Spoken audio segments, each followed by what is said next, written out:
everybody? Welcome to another edition of Wade Watches. I'm Wade. Happy New Year to all of you out there. Hope you guys had a great and refreshing holiday season like I did. On that note, that's why I've been away. I haven't gotten to all of my reviews for the final batch of movies that I did see in 2023, but I'm starting on that today with Aquaman and the Lost Kingdom, directed by James Wan and starring Jason Momoa, Patrick Wilson, Yahya Abdul-Mateen II, Amber Heard, and Randall Park. I saw this movie in IMAX 3D. Don't recommend the 3D so much, but definitely check it out in IMAX. It fills up the whole entire screen, makes for a good experience. And as I said in my out of theater reaction, I thoroughly enjoyed this. I had a good time watching this. This is another dumb, goofy, over the top action spectacle, just like the first one was. But surprisingly, and this was very surprising, Aquaman 2 actually has a lot less going on than the first movie. The story is definitely more straightforward. There's pretty much one end goal here, and there's not a lot of subplots. There's not this larger ensemble of characters, and much to my surprise, Atlantis feels smaller in this movie than it did in the first movie, which was a bit of a disappointment for me. I was hoping with the sequel and with Arthur Curry slash Aquaman actually being the king of Atlantis in this movie. You know, the first movie was him reluctantly stepping up to the throne. I thought we would see more of Atlantis, and there were definitely points in time where it did seem like we were going to expand upon that world building, but this movie, obviously being considerably shorter than the first one, moves faster, and we don't stay on anything for too long. It's all about getting to that end goal, and that is a bit of a criticism because I tried not to think of any of the external baggage surrounding this movie, but the fact that less of Atlantis is seen in the sequel than in the first movie is bothersome, because this is the last time we'll see this, at least this version of Atlantis and this character of Aquaman on the silver screen, because everything's about to be rebooted in DC, and that does bother me. That in the sequel there were points where there are different aspects of the Kingdom of Atlantis and different things shown, but they don't really get expanded upon. That does bother me. Also, Black Manta, Black Manta's character bothered me a little bit in this movie. Rather, how he was handled, and I'm keeping it spoiler free, so I'm not going to give anything away. But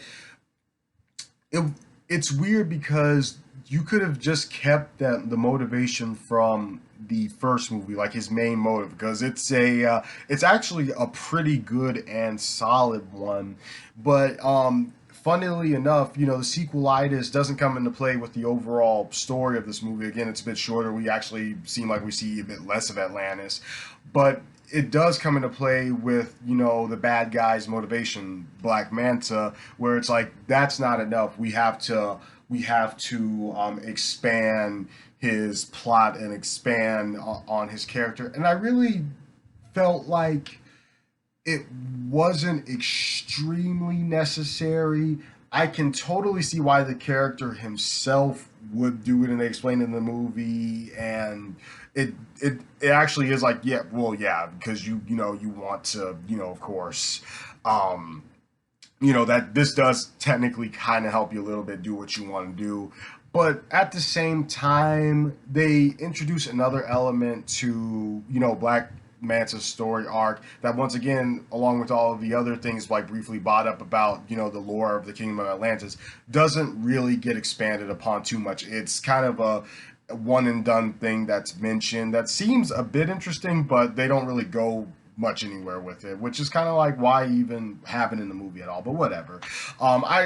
I still thoroughly enjoyed it. The action in this movie is solid, just like in the first movie. It's a bit more. I will say it's a bit more intimate than the first movie, because again, you don't get all these big spectacle action scenes, because it's a much more condensed, shrunk down sequel. And yeah, you know what? I don't. I got nothing else. It's short, sweet, to the point. If you're not a big fan of the first movie, I don't think this one will win you over. Again, I had a good time enjoying the first movie. I know it's dumb. I know it's stupid, but hey, so is Pacific Rim, National Treasure, and The Mummy from 1999, and a bunch of other kind of like guilty pleasure dumb, goofy action movies that I thoroughly enjoy. So I'm not going to hold that against it. I like those types of movies that know that they're not trying to be like the next Dark Knight, and this movie knows that it's not trying to be the next Dark Knight, doesn't even attempt to be anything like that. And for that, I give it a 7 out of 10, just for being a solid, goofy, good time at the movies. Um, yeah, that's all I have to say pretty much. 7 out of 10 for Aquaman and the Last Kingdom. Um, I did it. See, I said it. 7 out of 10 for Aquaman and the Lost Kingdom. Last. I guess I keep saying Last Kingdom because this is the last movie we'll get in the DC Extended Universe. So that's probably why the word last keeps coming into my head. But 7 out of 10 for Aquaman and the Lost Kingdom. Um, I will be getting out the reviews for the other movies that I saw, the other final movies that I saw in 2023 out really soon, so be on the lookout for those. Like and subscribe if you liked what you've seen here. This has been another edition of Wade Watches, and I'll hopefully see you all next time. Peace.